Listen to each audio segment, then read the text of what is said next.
Yes, because the word Protestant in the Republic of Ireland is very controversial. And it's really more of a political term than anything else. And so we avoid using it because it has the image of Oliver Cromwell and loyalist paramilitaries. And so if we would use that word Protestant, people would think that, wrong ideas about us. And we avoid that offensive term out of wisdom. We had, for example, a speech, Reverend Blindberg gave a speech on Lord's Day observance. It was a very good speech, but unfortunately for him, in the introduction to his speech, he talked about how the Lord's Day is not observed here and on the mainland and in Europe and the rest of the world and America and so on. The very first question after the speech had nothing whatsoever to do with the topic of the speech. The question was, what do you mean by the mainland? And he was offended that someone would say the mainland because it depends where you're from, what do you mean by the mainland. It's a geographical, political issue. And so you should avoid that kind of, I suppose, a faux pas. But he didn't realise, and I thought he did very well to explain it and started digging a hole for himself. As he explained it more, he got into more trouble. Then he said, here in the British Isles. So then Terry Casey, he said, no, I don't think that's the topic. And it's just wisdom not to use that term because people are offended by it. We don't mind people being offended by the gospel itself. We're not going to offend with politics. And, I am all things to all men. That principle. Yep. Would you have any down and outs on the streets of Limerick, begging, etc.? Oh yeah, there are some. I mean, people have come into our worship services asking for money, but we don't tend to give out money in our worship services, so they go home without money. I'm in absolute agreement with you with regards to the primacy of preaching of the gospel, that the church's primary calling, as we've heard in previous evenings too, is to preach the gospel. And yet, would you agree that there is still a place for works of charity? Because I'm thinking in particular here in the context of the Apostle Paul in Galatians here. It speaks of when he went up to the council at Jerusalem. Yep. And I'm trying to find it here. That they recognised that the Lord's calling upon Paul, and they were happy to send him out. Galatians 2 verse 10. Verse 10, only that we should remember the poor, the same which I also was forward to do. How do you think we can seek to... The church remembers the poor officially through the deacons. And I would say, if you look at the Bible, the main calling of the church with regard to the poor is to look after her own poor, in her own membership. When Paul received that admonition to remember the poor, how did he fulfill that? Well, he went around the churches collecting collection for the poor saints in Jerusalem. He didn't collect money for the poor saints, for the poor unbelievers. I'm not saying you shouldn't help poor unbelievers in any situations, but the primary calling of the churches and the deacons is to help their own poor. And then if they have more resources, they can help other poor people. But even then, the deacons have to be wise in how they give out money to poor people. I mean, if you look at the Bible, most of the help given to the poor is within the church. And even in the Old Testament, the poor were within Israel, and that was the Old Testament church. So I don't see this emphasis in the Bible on helping all the poor in the streets and so on. I would be a Mother Teresa type, I guess.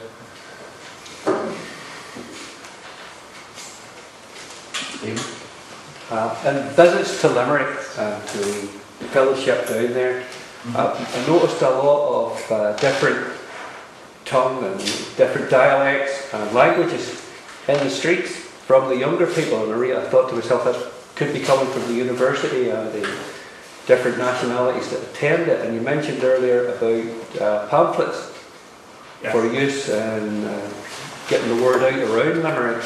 Do you think will that have any bearing on the content or Would you be translating pamphlets, or would that have nothing to do with it really? Well, I think we'll try and start in English. We don't have a lot of resources to translate pamphlets. I mean, if someone wants to translate pamphlets, I mean, that might be something we can do. And the issue is, I mean, if we make pamphlets, how are we supposed to get these pamphlets into the hands of people? You know, we can put them on our website, but we really want to try and do some distribution of pamphlets. But as I said, with a small group of people that we have, you know, they're all very busy, married, you know, young couples, children. You know, we don't have a lot of people to go out and hand out pamphlets, you know, indiscriminately on the streets of Limerick every week. You know, we'd like to do something like that, but we have to use our own resources, and we don't have that much right now. Andy? Now, I understand that you have young people in your group, but these young people have parents and grandparents, and I just wonder, have you been able to concentrate on that generation? Well, by young people, do you mean these young people? Yes, these young people. Well, their family heard me preach at the wedding, and they weren't very impressed. They witnessed to their family, and of course that's their calling, to witness to their family. Sorry, I didn't hear that. They witnessed to their family. I mean, their family, you know, of course. Some of them are quite opposed to them going to their RRF. But sometimes the older generation doesn't listen to the younger generation, and I just wonder if you have a program to bring... A program?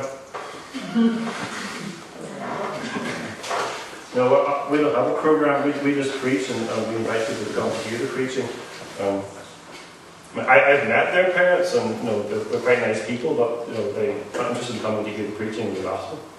And the ones who have heard it didn't really want to hear it again. You know, we had one of the parents come to the baptism, which was good. And various friends too came to the baptism. So we had opportunity there to preach to a lot of Baptists and some Roman Catholics who would not ordinarily come to our worship services. Anything else? Good. The definition of who is sent seems to have quite a wide variation. Someone is sent in the Protestant Reformed churches, they do 4 years at seminary, and then they are ordained to be a pastor or a missionary. There would be lots of other churches who would, like you said, send their young people out on a mission trip, or perhaps lay their hand on members of the congregation and send them out with a para-church organisation. Now, are they sent because the local church is sending them, and they are, in a sense, ordaining them, but you know, they don't have necessarily any sort of theological training at all? Yeah, well, you shouldn't send out people who are unqualified. You know, well, the Apostle Paul was obviously qualified, and so was Barnabas, and in fact, you know, the Holy Spirit said that they were qualified and sent them apart for that purpose. And then, if you read the New Testament, it talks about the qualifications of men who are to be sent and how it translates upon them. Yes, the word sent can be used in different, you know, contexts. But I'm talking about the official sending of someone to be a missionary. And as for seminary, you know, Paul says, you know, they should teach men, they should be qualified, they should be apt to teach. And the actual sending doesn't happen at the point of going to seminary. The sending happens after seminary and the person gets a call. Up to the point where a person is in seminary, they might not actually end up as a minister or a missionary. They might not even get through the first or second or third year. Something might happen that they realize that they're not called. So it isn't confirmed until you actually receive a call from a church, and then you answer the call that the Lord leads you, and then you're officially sent. But, yeah.